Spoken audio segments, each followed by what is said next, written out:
Hi, and thanks for joining me for another video. My name is Peter Lamont. I'm a New Jersey attorney, and today we're going to do a pop culture video, and we're going to talk about The Batman, the new movie that just came out. This, by the way, is going to be a spoiler-free discussion, so if you haven't seen the movie, don't worry about watching this video. I'm not going to talk about specifics of the movie. I'm going to talk about overarching themes and what makes the Batman, the character, a necessity in Gotham and why, and how that ties into the law and our legal system. So let me start off by saying that I liked the movie a lot. It was a gritty, dark take on Batman, but it progressed nicely. It's long. It's almost 3 hours long. It progressed nicely. The storytelling is good. The characters are good.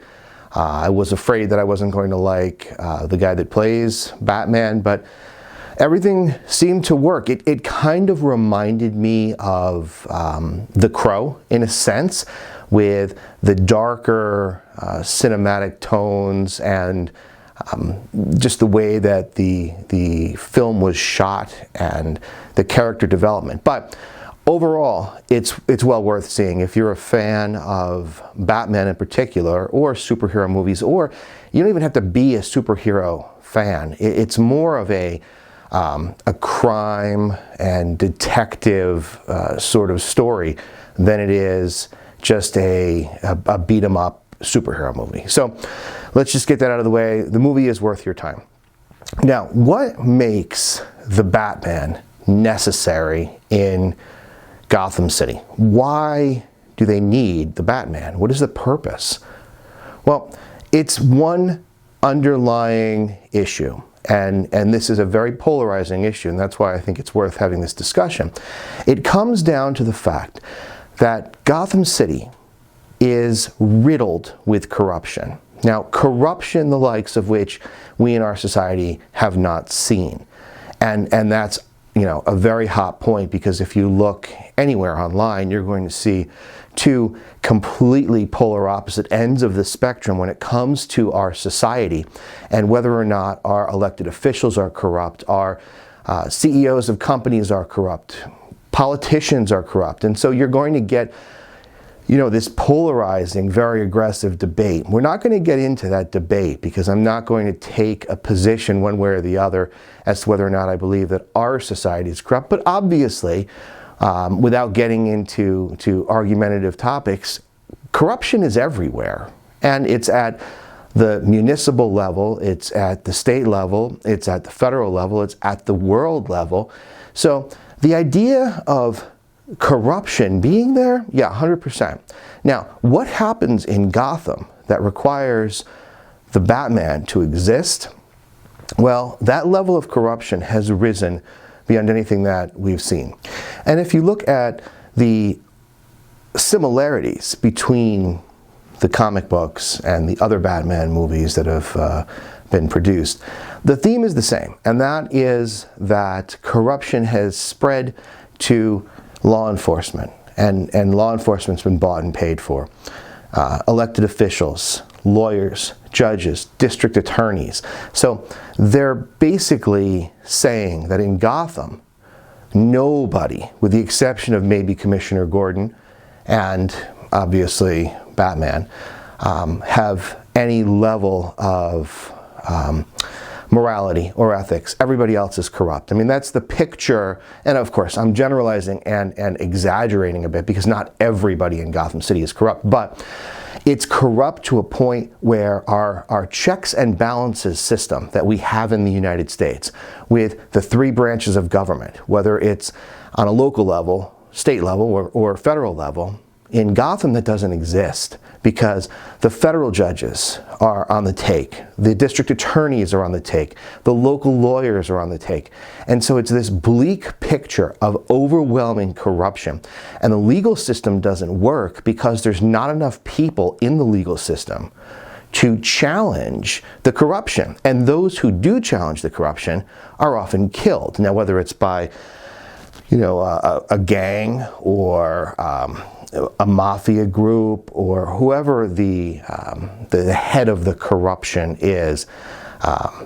In most of the movies, it's an underworld crime boss that has really sort of had enough money and runs Gotham City. That's the point.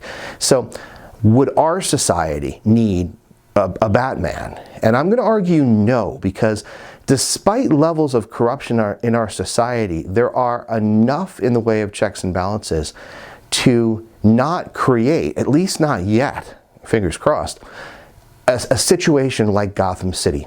I think the main difference between a Gotham analysis and where we are today in our society is that in Gotham, the vast majority of people just don't care. They have come to accept the corruption, and they're unable, unwilling, powerless to do anything about it. And with all of the systems in place being corrupt, all of the legal checks and balances, with that being corrupt, there's no one to turn to, and there's only a handful of people that are willing to stand up. And we don't have that in our society today. We have enough people that have fought against the establishment. And while this might seem like I'm talking about anarchists, and I'm not. What I'm talking about is fighting against the established norms at the time. And whether it's Rosa Parks, clearly she fought against the established norms. She was not going to be silenced. She was someone who said, this is not just. And she was brave enough to take a stand. We have those people in our society that are willing to take that stand and to fight and to push back against corruption, and that's what's missing in Gotham. And Gotham, it's very similar to, if you've ever seen the movie V for Vendetta, which I love the movie, it's a great movie, but in V, it's the same sort of system where the people are controlled by the media, controlled by the government. But the government, the media, it's all corrupt. Corrupt to a scale that really is fictional, if you will. Now again, that is not to say that we are not riddled with corruption in our world. We are.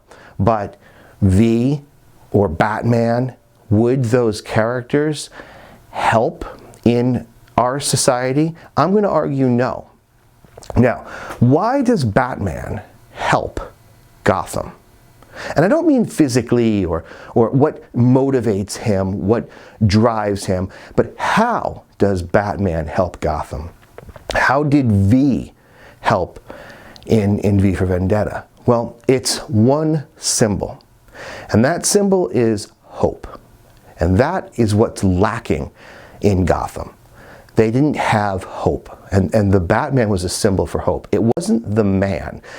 It's the symbol. It's the symbol of Batman. Anyone can be Batman. Just like in V for Vendetta, anyone can be V.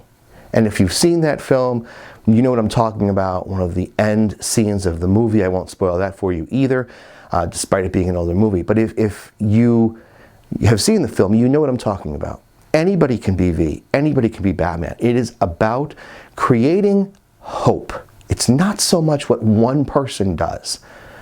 And I think that that's an important message. Now, getting back to the topic, so you look at the Batman, and you look at our legal system, and you look at our government, and you look at our level of corruption. We have enough people willing to stand up and say, this isn't right. Enough people to say, I want to challenge this. And we have enough people in government, whether it's in the court or lawyers or police. Sure, some are bad. There's bad apples everywhere. There's no disputing that.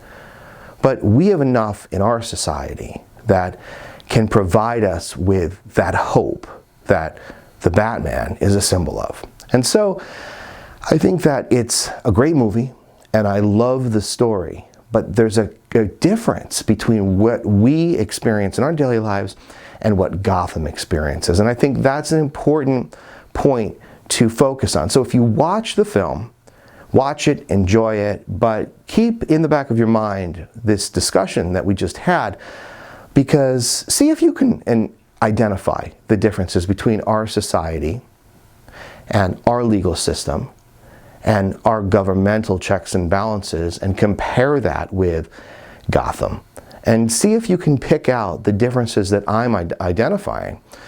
You might disagree with me completely, but I think it's worth bringing this out as a talking point, and it just helps, build another dimension to the film, and I love doing that. So, I'm a big fan of pop culture. We talk about it a lot on the podcast, and we apply law to pop culture, and we have some pop culture videos on this channel as well. So I love pop culture, whether it's from the 60s, 70s, 80s, today, and I like drawing similarities and differences between what we are living in compared with pop culture and how both influence each other. And so I think it's a fun topic. So if you're interested in any of the pop culture videos, we have a pop culture playlist, and you can certainly check that out.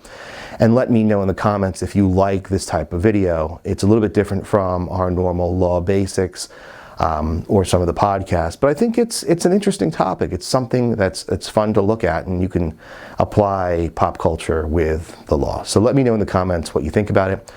That's going to do it for today's video. Please make sure to subscribe to the channel if you haven't. I know a lot of you watch the videos, but you're not yet subscribed, so please subscribe.